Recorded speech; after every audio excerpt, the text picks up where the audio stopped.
একটু শোবো। লাইটটা যে কেন জ্বলছে বাবা, আবার উঠতে হবে। মা ও মা, একটু লাইটটা বন্ধ করে দাও না প্লিজ, ভাল লাগে না। দূর এত লাইট কেন জ্বালাও সব সময়? হ্যাঁ আসুন, আপনার পায়ে তেল মালিশ করে পাটাও টিপে দিচ্ছে। আপনার বাবা তো আমাকে ফ্রি এর চাকরি রেখেইছে আপনার জন্য। আর কি করতে হবে বলুন ম্যাডাম? ও দূর বাবা, কি এমন বললাম বলো? থাক, আমি কিছু করতাম না, আমি করে নিচ্ছি, যাও।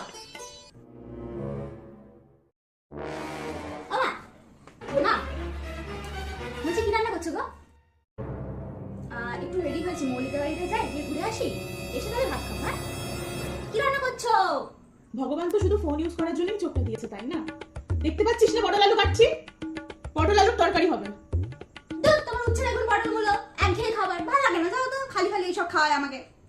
ও হ্যাঁ, এখন তো তোমার পটল গুলো মুখে রুচবে না, তাই না? ওই যে দেখ, বাবা বাগানে একটা টাকার গাছ লাগিয়ে রেখেছে, যা ওটা নাড়া, দেখবি 500 টাকার নোট ঝরে ঝরে পড়বে। তারপরে নিয়ে আসবি, আমি মটন চিকেন মাছ সব করে খাওয়াবো।